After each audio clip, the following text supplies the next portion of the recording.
Procrastination and indecision are two things that can steal your future. Yes, you heard it here. So hi guys, and welcome back to the channel. Now, I am a serial procrastinator, or used to be a serial procrastinator. Now, I'm a recovering procrastinator. Now, if you want to understand why it's important to stop procrastinating, deal with it, keep watching. Guys, this is October. We have less than 12 weeks to the end of the year. And I'm sure you don't want to be one of those setting goals for January the 1st. We all know those New Year resolutions don't work. How about if you start now? Tackle your procrastination so you can go into the new year almost started. So I liken this to going on holiday. You know how going on holiday, you pack up, you take all your things, you get to the airport, you go through customs, immigration, whatnot, and then you get on the plane and you're sitting there, you know you've done everything, you're calm. You know why you're on that runway? Remember all the prep work you've done, and now you're waiting for takeoff. Now that takeoff there is January the 1st. So all that time is the time you were getting ready. You were really planning, you know. So January 1st comes, you're smashing it because you've done your preparation. Procrastination, as I've said, it's something that I've struggled with over the time. And one time I really was able to tackle it was I had a full-time job, children. I wanted to study, and I realized my studying strategy wasn't quite there and I needed to change that. And from some of the strategies I learned there, I was able to apply it for a lot of my exams, and anybody who knows me, I've never failed an exam. These are simple strategies. If you want me to go through those strategies, drop a comment below. But today we're going to talk about procrastination. Now, what is that definition of procrastination?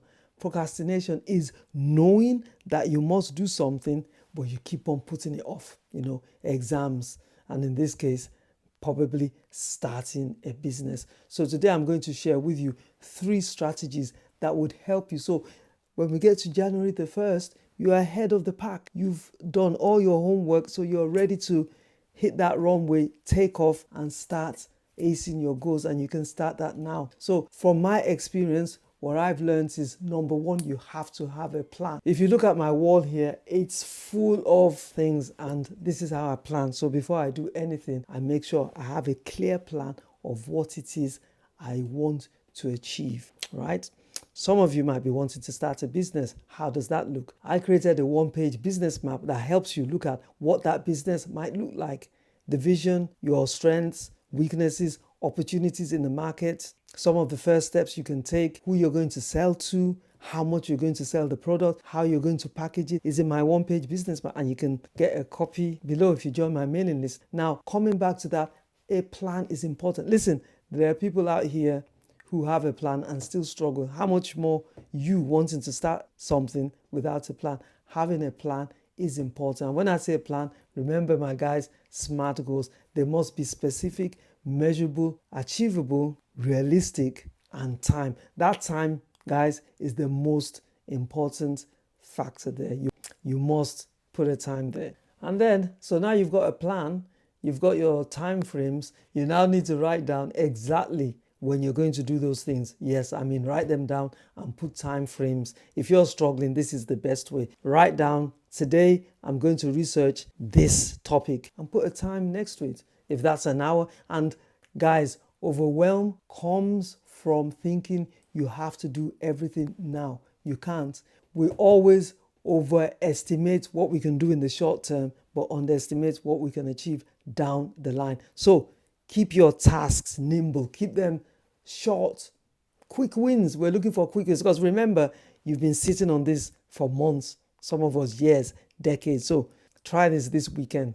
Sit down and plan something that you've been trying to achieve, whether that's a book, research a particular topic, write that down, and then put a time frame next to it and the first action you're going to do. And here, we're not talking about boiling the ocean. You don't need to spend all the hours in the day. You just need a couple of hours to get moving on those tasks. And then what I normally do is to get those focus times. So I use a method called Pomodoro, and I write about that in my book. All the strategies I use are in my book, Pomodoro, which means you set a clock for 20 minutes. Set it and get ready on the task. And here's what that does. It stops you from being distracted. You're less likely to open up another page because you know there's a clock, a timer ticking away. You're less likely to pick up your phone because you know you have to complete this task within 20 minutes. And guess what?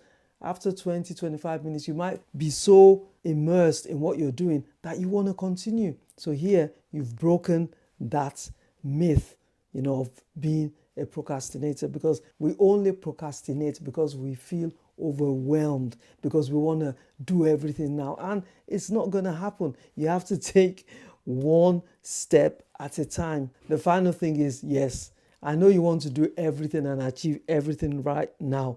We love the concept of getting rich overnight or clearing your desk. The reality of it is we are humans. We can't multitask. Even computers struggle to multitask. You've seen sometimes you give your MacBook, PC, wherever, so many tasks to do, and guess what? They freeze. And then you see that ball of frustration because they're thinking, I ain't doing all this. I can't do all this. It's one at a time. As humans, we need to be remembering that as well. If you overwhelm yourself with too many tasks, you won't do any.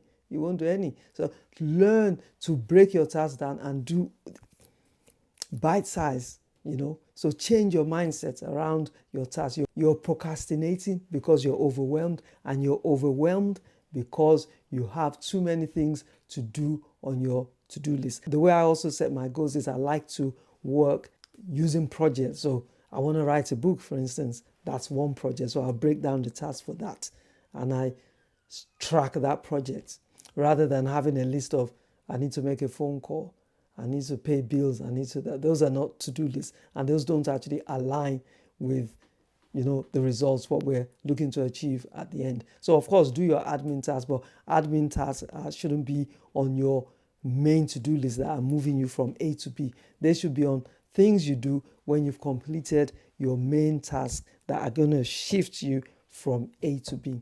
If you're thinking of starting your own business and you don't want to wait till January, well, I've created a workshop which I will be running next month. So if you're interested in joining that workshop, where I'll be talking about how to create an ebook from your skills, knowledge, and experience. I did the same with this.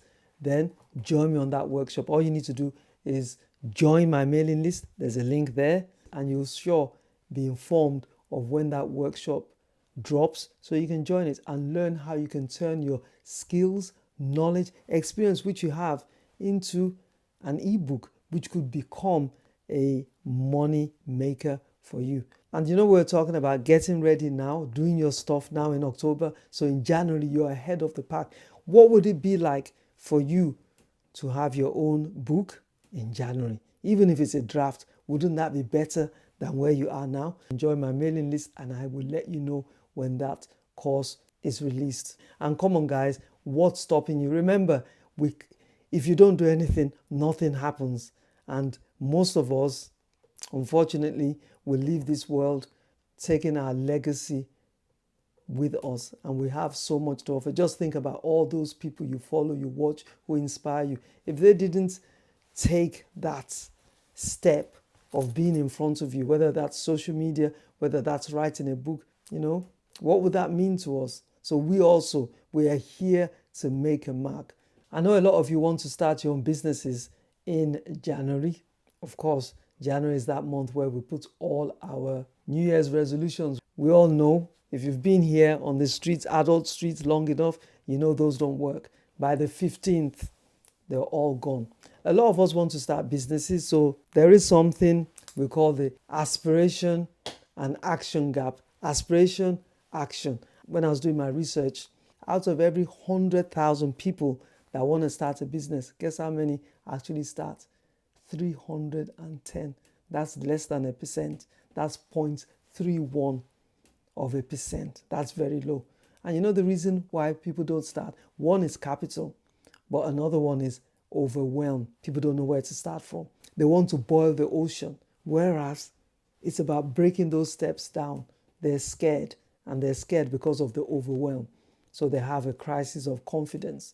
And then information as well. My people perish for lack of knowledge. A lot of people want to start a business, and there are probably grants, offers, help around for them to support them, but they don't know where to go. And for that, they languish. And that's another thing. We don't ask enough questions. We don't do enough research. We don't read. Honestly, if you read enough, spend time looking, not scrolling on Netflix and all those social media platforms, because they are just going to steal our futures. A lot of people want to start a business, and you're probably one of those. So hear that. You have to take action, and taking action means those three things: having a plan, deciding what you're going to do, having a list of what you're going to do, setting time to achieve those. So guys, thank you for watching. Remember to be bold, and I'll catch you in my next video.